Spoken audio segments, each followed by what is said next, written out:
Hey everyone, Dylan and Carlo here from All You Can Board, and we're here with a new video today where we're going to be doing a bunch of bite-sized reviews. We're going to be looking at 6 games, and we're going to be ranking them, rating them, reviewing them, whatever you want to call it, based on 3 categories, which is own it, play it, or skip it. So you've probably seen something like this on other channels, even outside of the board game world. We're basically going to tell you our thoughts on this game and our experience with them, and then we're going to end off by telling you whether we think you should own the game in your collection, whether it's one you should just play it, at a friend's or at a board game cafe, whatever the case may be, or if you should skip it entirely. Now, I just want to preface these are not definitive, be-all, end-all rankings. Obviously, these are our opinions, so we could say to skip a game that you're going to tell us we are crazy for skipping, and we could tell you to own a game that you are just not going to like for one reason or another. This is just based on our tastes, and obviously if you've seen some other reviews in the past, you might align with some of our tastes and our thoughts. You might not agree with what we think about certain board games. That's totally fine. So don't take them as the holy grail of board game reviews for these. This is just our opinions, and it might help you make a decision on them. So, yeah, and for the most part, these are ones that we just decided not to do a full review of on our channel. Some of them we've only played maybe once or twice, or maybe not at all player counts. But yeah, and it'll be different games every time. We picked these 6 this time, and there'll be a whole different slew of them in the future. So I think I'm going to kick it off to you, Carlo. You can kick it off with your first game. Okay, so my first one here, doing a mini bite-sized review, is the Isle of Cats. So I'm going to set it down on the table here. This is designed by Frank West and published by the City of Games. So this is a polyomino strategy game that came out, I believe, in 2019.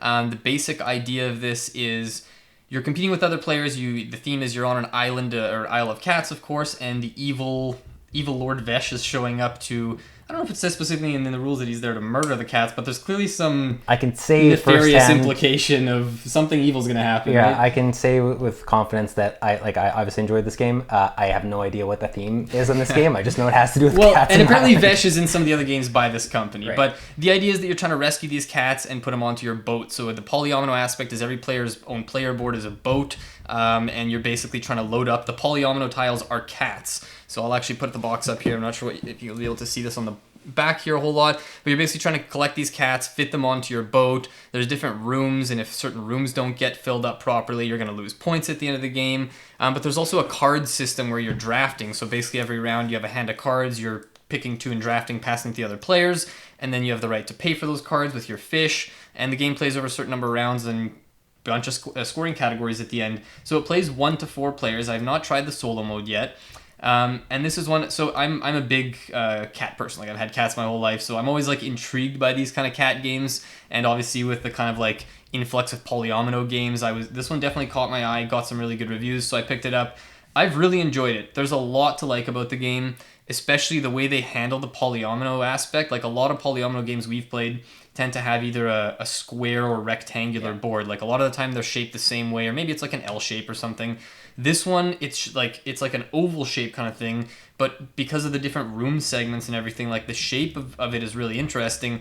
And because of the way there's some rooms might have 5 or 6 blocks, other rooms might be big things, and you're trying to fill them entirely and work around. There's rats on the boat that you have to cover up.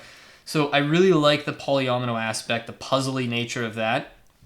Where the game either maybe falls a little bit short for me, or where I'm not really sure how I feel about it yet, is that it's heavier than almost any polyomino game I've played. The only heavier game I can think of off the top of my head is A Feast for Odin, which we obviously really like. But this definitely sits above in complexity. It sits above all the other Uwe Rosenberg trilogy ones, like Cottage Garden trilogy, New York Zoo.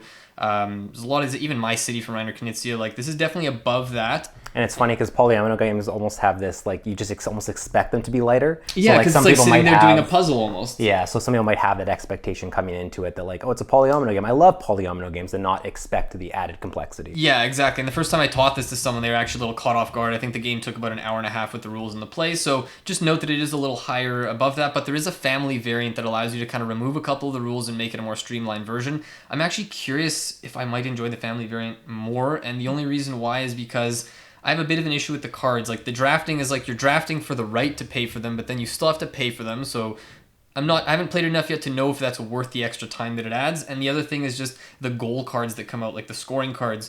Sometimes you draw one and you're looking at your hand, and it's you get 12 points at the end of the game if you have this. And I've had games where I draw that card and I've already met the condition, and it feels oh, I just drew a free 12-point card. And so obviously I'm going to keep these. and then like a lot of the time you win the game by like 5 or 6 points, and I feel like it was the cards that determined it. So I remember in a game we played that being the case where I was drawing cards I still have to figure out a way to do, and you're like, oh, look at this, 12 points I just drew. Yeah, exactly. So for all these reasons, I really like it. This is going to fall into the play it or the try it category for me. It's definitely not one I would ever tell anyone to skip. I think everyone should at least try it out and see what it is. But if you're looking to go buy a polyomino game, I think it's worth trying it first and maybe comparing to others before you see if this is going to fit into your collection the way that you'd like. You didn't mention the best part of the entire game, which was the lid. Yeah, it's true. It's true. Take this lid off here and show the people what they're actually buying here, which is the cat setup. So your cat has a nice little comfortable spot to hang out while you're playing your game. And literally the very first time I opened the box up, just unboxing it, like my cat wandered into the room and within 5 seconds he was in that thing. There you go. The other thing I gotta mention, the rule book for this game is amazing because every like rule that it explains, there's a little like paragraph about the theme of what's happening on the island with the cats or with Lord Vest showing up and stuff. Yeah. But so I'm going to put an asterisk on the bottom of the screen somewhere here that says it's a play it unless you own a cat, then it's an own it because you need a house for your cat. Exactly. So. But yeah, that is Isle of Cats. Highly recommend you check it out. That is a try it. All right, my first game I'm looking at is Rocketmen by Martin Wallace. So this is my first, and I believe Carlos' first Martin Wallace game, right? Yep. Yeah. So we were obviously very late to the party with Martin Wallace games. This is the first one. I backed it off Kickstarter. This is from Phalanx Games, and I really didn't know what to expect. I had a lot of high hopes for it because obviously Martin Wallace is a renowned designer. There's a lot of games he's designed, such as Brass, that are really hype on the BGG Top 100. A lot of people love them, and so me and Carlo went in high hopes. And basically, I guess before I get into my thoughts, I'll explain a little bit. So the entire point of the game is you're launching these missions to different planets. I think it's Earth, Moon, and Mars. And you're basically having to, it's a deck building game, and you're basically having to decide which missions you want to launch to go to these different destinations. And each one is going to get you different perks, different points for the end of the game. And you're basically having to press your luck based on this deck that's in the middle of the board. And this deck is going to determine how far you make it on your mission. And so there's sort of this luck element that's involved, but control luck in a way is I guess what the idea is here. I mean, that's I guess the point is supposed to be control luck. It doesn't always feel like that, where you don't know. You might flip all the worst cards off the top when you're launching a mission that only allows you to draw 3 cards, and you might not make it, or you might draw the best cards and you might easily make it to your destination. So you're sort of controlling that as best you can by using different ability cards. You have to start like later on the track from where you launch. So you're having to kind of balance, do you take these risks? How much do you control your luck? How many of these cards do you use to make it seem like this is going to be a definite success mission rather than, having it be a toss-up? I won't get too much more into the rules. We have the rules video up that you can sort of go over the entire overview. Basically, I don't know quite what I think of Rocketmen, and I've played it a bunch of times. It's a game that every time I play it, I'll be honest, I feel disappointed. But it's a game I keep wanting to come back to and keep playing, and I'm wondering if it's just because that is the essence of Martin Wallace games, is that they're so punishing that you keep coming back to try again and again and continue to be punished. It just felt like there was too many instances where I felt I had a great deck building strategy. I crafted my turn and my mission as best as I possibly could. I used all my best ability cards. I bought the best ones. I launched my mission. I start 4 spots up, and I'm like, oh man, I made this turn come across perfectly. And I draw a 0, a 1, a 1, and a 2, and I fail. And it's just like, I didn't do anything wrong except that the deck drew the wrong cards for me. Right. And there are ways you can control where it says if the first bad card you draw, you can discard it and things like that. But sometimes, in spite of those things, you still fail. And can I say too that in this game, in a lot of games, when you have these types of things where you have to like push your luck or try for something, when you fail, you're not set back. But in this game, if you fail the mission, you don't just like leave your state as it is. Like you lose a lot of the cards that you've kind of teed up, so it puts you even further back and slows the game down more. So when multiple people are trying and failing, the game kind of like grinds to a halt near the end as everyone's doing that, and that's kind of one of the problems I think we both had. Yeah, there was I think it was our first game or second one where the ending just felt like it was both of us trying to complete the same mission back and forth, and we had curated our deck so well by that point by eliminating cards from it that we were basically just drawing the same cards over and over again and trying to complete the same mission, and it was just a matter of who's going to draw the best cards luck based off the top to succeed in their mission. So that aspect of the game is something I didn't enjoy, and that sort of has hampered the experience for me. And yet it's a game I've told Carl a few times, if anyone suggested, do you want to play Rocketmen? I'd be like, yeah, for sure. Like, I want to play it. Well, and I think it's because the theme, we talk about, like, the luck. We don't like mechanically how punishing it is, but the theme of, like, nothing is certain in space. So, like, you're launching this rocket, you can prepare as much as you want, but something can always go wrong. And it works thematically, but it's just frustrating sometimes. Yeah, and it's the frustration, I think, is the tough part for me. So this falls into the play it category for me. There was times where I thought about whether this is a skip it because of the fact that I'm not fully on board with it, but at the same time, because I keep wanting to come back to it, I think it's worth at least a play for you, because I personally this might not be a game that stays in my collection long term, but if you're really into this theme and you're really into the punishing aspect of it and you like other Martin Wallace games and this hits that chord for you, this might be a no-brainer. So I feel like for me it's a play it. It could very well be an own it or a skip it for you, but I think it's going to be one you have to try to sort of figure that part out. There's just some quirks about it, even some things I've mentioned here that just each time I'm like, this is still kind of weird, this still doesn't feel quite right. And I think it's just a matter of I'll have to play it a few more times at different player counts too and just see ultimately, is this just the way the game is, or am I just, having to get used to Martin Wallace's design philosophy a little bit? So that is Rocketmen. All right. So next up for me, we've got Res Arcana. So this is designed by Tom Lehman and published by Sandcastle Games. You might recognize Tom Lehman as the designer of Race for the Galaxy and Roll for the Galaxy. So this came out in 2019. This is a fantastic game. It is a tableau building game where there's basically a deck of, I think it's 40 cards, these artifacts. Every player gets dealt 8 cards at random, or you can play with a draft variant after you've played it a time or two, which gives you a bit more control over what you have.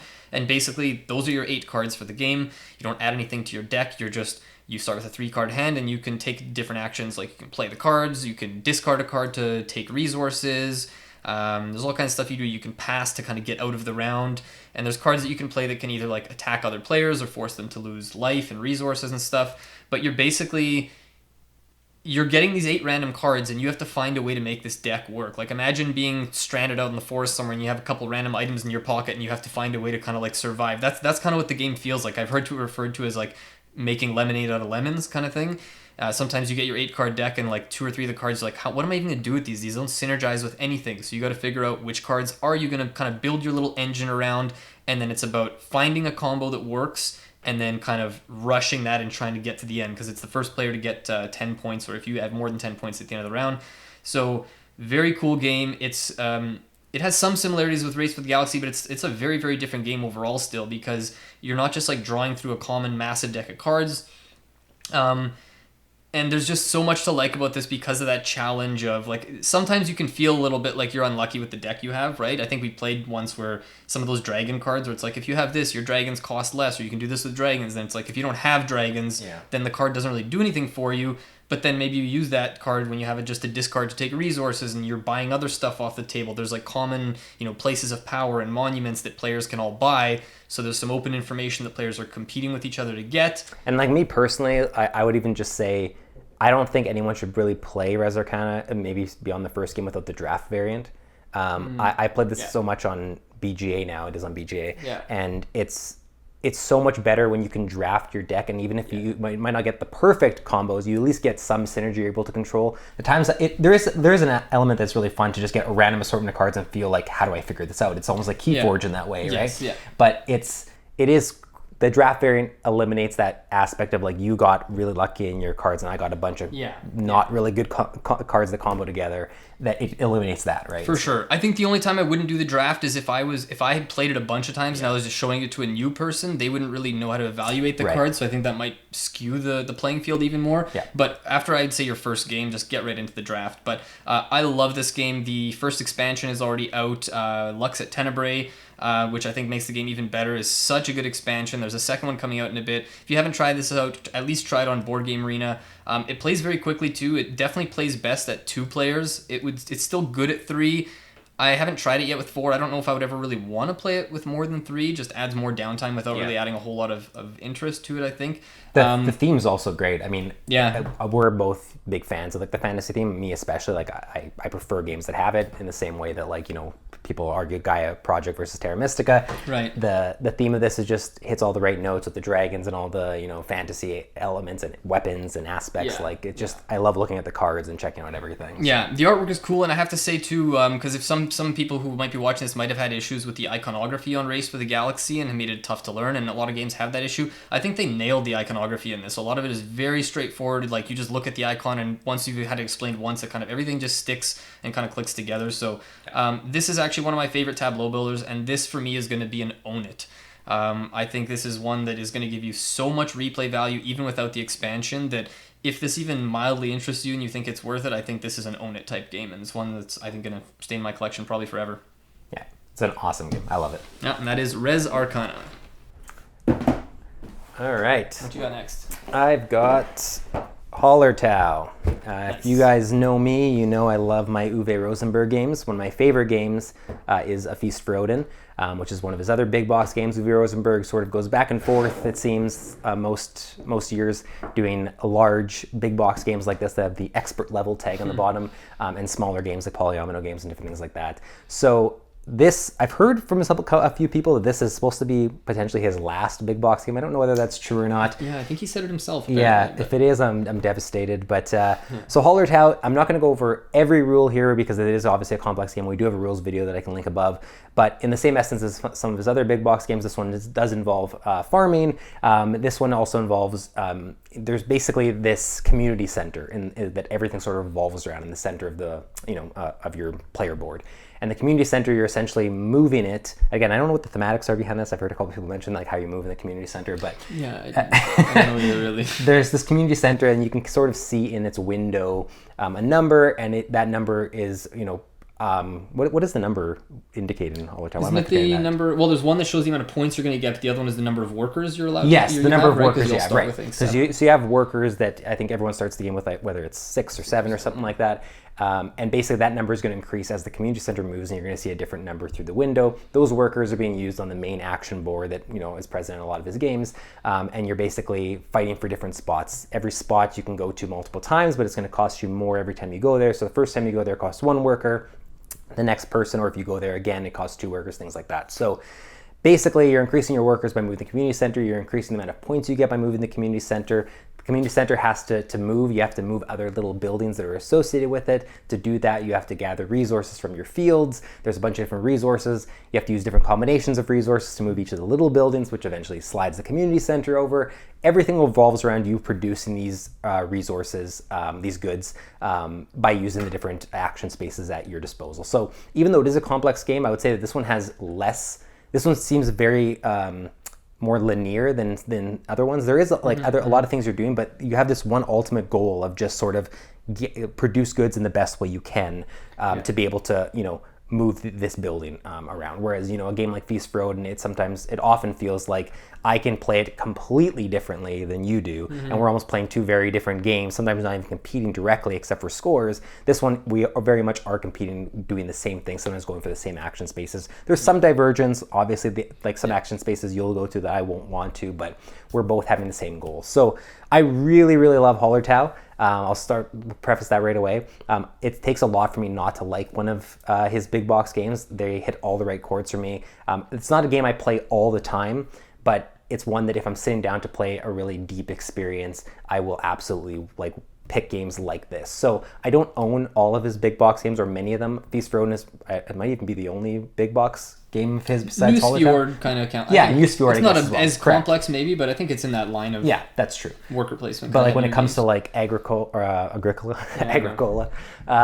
Caverna, yeah, exactly. Yeah. There's so many, and I don't have a lot of them. So for me personally, this is great to have in the collection, because if I want a different experience than a Feast for Odin, if I play that game a lot with people, if some people I'm playing with don't like it, or I just want something new and different, Hallertau is a great one to put in there. So this is going to be an own it for me.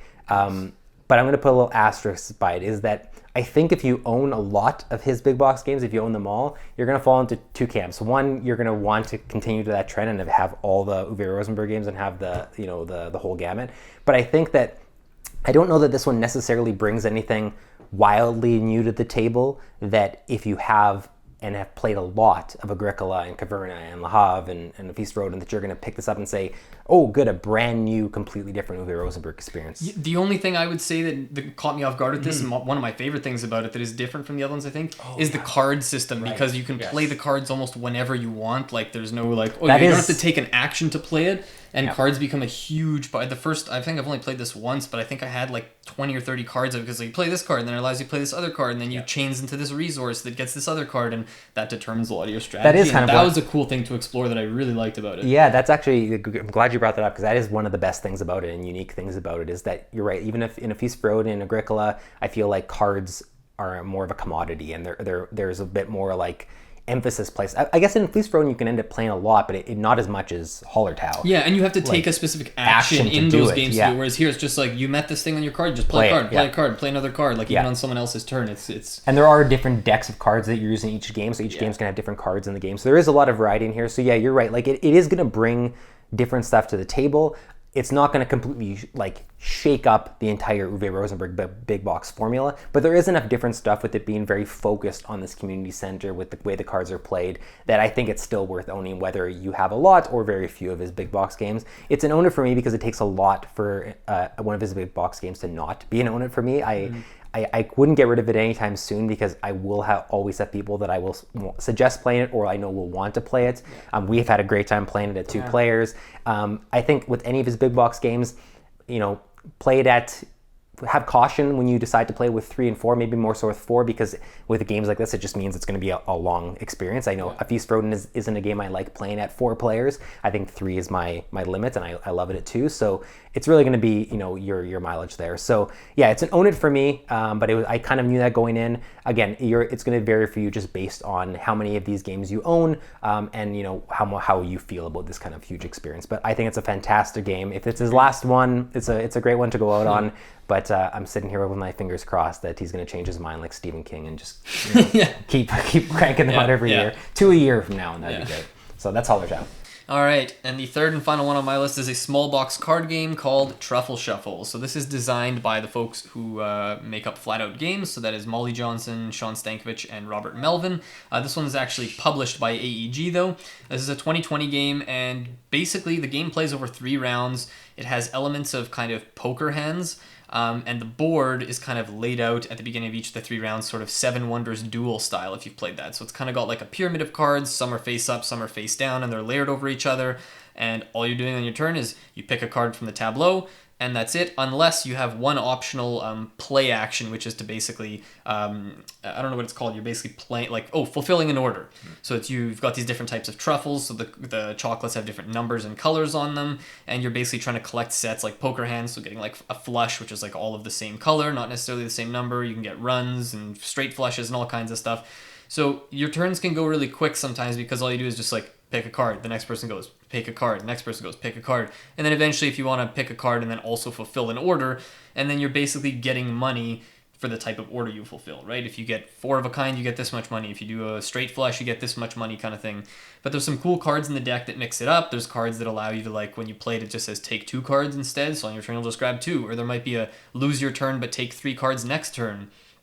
And at the end of each round, you can, depending on player count, you can carry over a certain number of cards in your hand to the next round. So there's some trickery where you can keep one of those, like, like special cards for a future round to do something with it, but then you have to discard all your other cards, and at the end of the game, the player with the most points wins. So it's a fairly straightforward card game, but after playing it a couple times, there was some additional depth that started to surface with things like, because of the 3-round structure that I mentioned, there's stuff like you're holding on to cards for future rounds that you can plan with. You can also see like, if I saw a lot of, let's say, yellow and purple cards in the first couple rounds, I gotta expect that there's going to maybe be more green at the end, kind of thing. It's not like overly complicated, though. I think it even says here, fun card drafting game for the whole family. It's totally a game that you could just introduce to basically anyone. Really, really beautiful artwork. I think it's by Dylan Mangini. Like, really nice table presence. Like, you just want to eat all these truffles. I was gonna say, if you struggled playing Azul with thinking that the pieces were starburst and wanted to eat them, this game's gonna drive you up the wall. Yeah, definitely. It is a tasty looking game. Yeah. So, and obviously there's going to be some people who are wondering, how does this compare to Point Salad, for example, because that was also designed by the same 3 designers and came out a year earlier.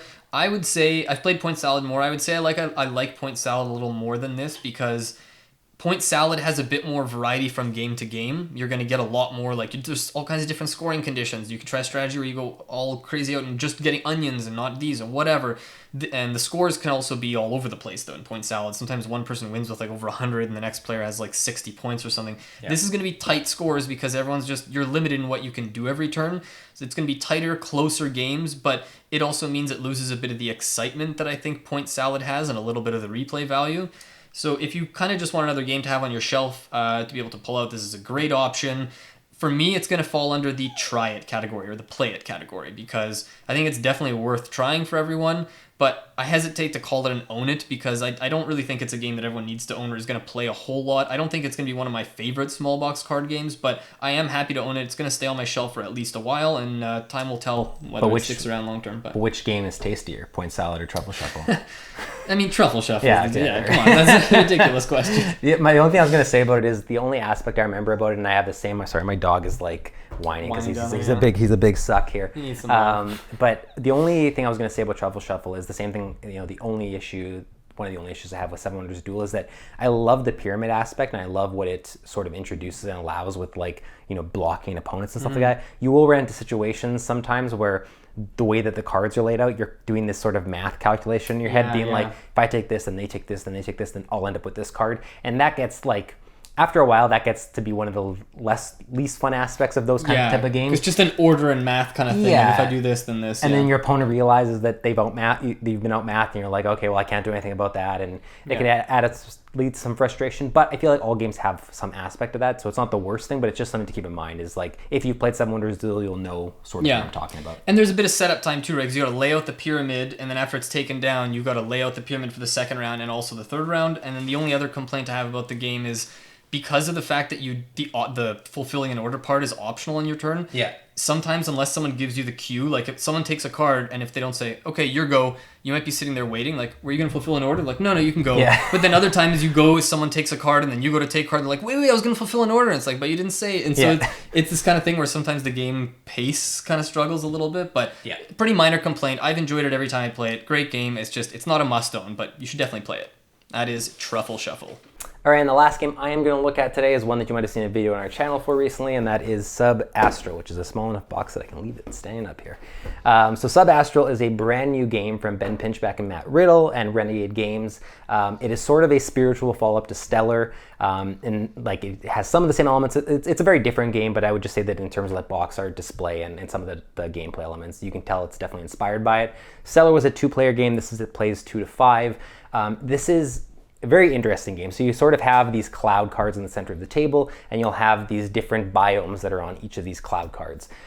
You have a hand of cards and you have your journal. And basically what you're doing is you're going to play a card from your hand to one of these clouds, adding it to whatever cards are there. And then you're going to choose to either go to the left or to the right of where you've played and pick up a set of cards from a cloud. If you go to the left, they're going to go into your... I always get this wrong. I think if you go to the left, it goes into your hand, and if you go to the right, it goes into your journals. So the card that you play, the number that's on it is the cloud you have to play it to. So there's tons of thinky, but it's a thinky game, but in a very good way. Like, it feels great. So you're constantly deciding, okay, if I'm going to play this 2, that means that I only have one option. If I go to the left, I can only pick up the 1, whereas I have a 3, 4, 5, and 6 if I go to the right. But is it to my hand that I'm hoping to grab cards, or is it to the journal? In the journal, you're playing cards across the 8 different biomes, and in each of the biomes, you're potentially having multiple cards. And at the end of the game, you're scoring for your full matching set or unique sets, as well as which of your biomes have the most cards in them, your top 2. So there's tons going on in Subastral for this very little game, and it's kind of similar like that to Stellar. It's a very small box with a lot going on. And very similar to Stellar. Stellar is a game that takes up a lot of table space. Subastral surprisingly takes up a lot of table space, and because it plays up to 5, you have to have a very large setup to play with 5 players with this, surprisingly. I really, really like this game. I hesitate to say I like it as much as Stellar, but they are different, and they also play at different player counts. So there's a couple things going on here. So Subastral is going to accommodate more people, and if that was if you played Stellar, and that's one of the criticisms you had is I love this game, but when I have a gaming group over or something, I can't really introduce it to them. This is going to fix that with a new coat of paint and with some new gameplay mechanics.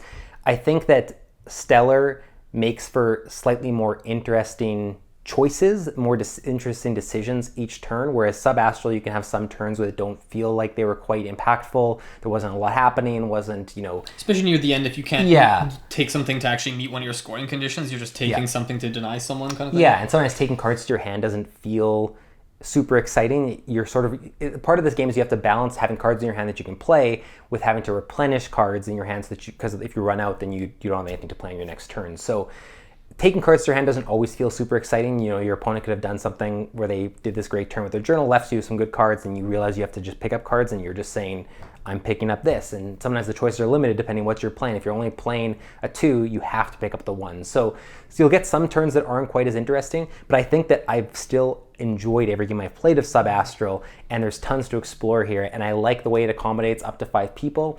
So for me, this is going to be a play it, but I'm putting a major asterisk on this because I think if you own Stellar, I don't think you need to own this unless the thing missing for you with Stellar was the higher player count. I think Stellar is a better game, and I think you can still own both and have a great time, but I don't think it's necessary. I don't think you're necessarily going to miss Subastral if you're playing a lot of Stellar, unless of course you just really want to play with 3, 4, or 5 players, then absolutely add it to your collection. If you don't have Stellar, if you've never played it and you're looking for one to pick up, I would almost say you might want to go with Subastral because you're going to have this wider range of player counts and you're not going to be stuck with just having to play with a single person. This is going to give you more variety, and it's still a fantastic game. I don't think you're necessarily missing out by not playing Stellar, although I'd still highly recommend it. For me personally, I own both. But we are content creators. We get sent games and different things like that. So if I hadn't and I played this, I don't know that I would have necessarily bought both and had them both in my collection unless I really found that I just wanted to play with more people. Again, it's a great game. It's just slightly, below an own for me because of the fact that I have played Stellar so much and it's such a high ranking game. I know that you and me both put Stellar on our, best two-player only games. We really, really love Stellar. So would you agree that Stellar has an added level of complexity to like the decisions, that this is a little easier to learn and easier to play kind of thing? Just turn to turn, there isn't the same like, oh, what am I supposed to do? Or if I do like this one seems like it moves quicker, and maybe that's because it accommodates up to 5, right? This one is a quicker game, and that is a bonus because it has higher player counts. It'll still be a pretty quick game at the higher player counts. I will say the artwork in this game I actually prefer to Stellar because Stellar is sort of pigeonholed and having to be all about space, which this one has all the biome cards, and the biome card artwork, it's done by Beth Sobel, is beautiful, really unbelievable. Nice. I mean, the box art as well is just amazing. But so aesthetically and it on the table, aside from maybe the telescope aspect of Stellar, I prefer this. But again, overall, I think Stellar just is slightly above it for me. But don't get me wrong, this is actually still a phenomenal game. I'm actually really curious if they're going to complete the spiritual trilogy and do a third one at this point, because I think it is really great. And I think they are both worth owning, only specifically if you are missing sort of that higher player count with Stellar. So it's a play it for me, but I highly, highly recommend you play it and see for yourself. Good pick. And that's it. Those are our 6 games. So like I said at the beginning, we're going to be doing these videos anytime we feel like we have enough games to cover, likely in the same range of, each taking 3, each taking 4, something like that. We might at some point try to incorporate some older releases as well. Some classic games. Yeah, highlight some games that we might not do full reviews on on our channel, but you might be interested in what our thoughts are. Things like, Terraforming Mars, Carcassonne, whatever the case may be. So I hope you enjoyed this video.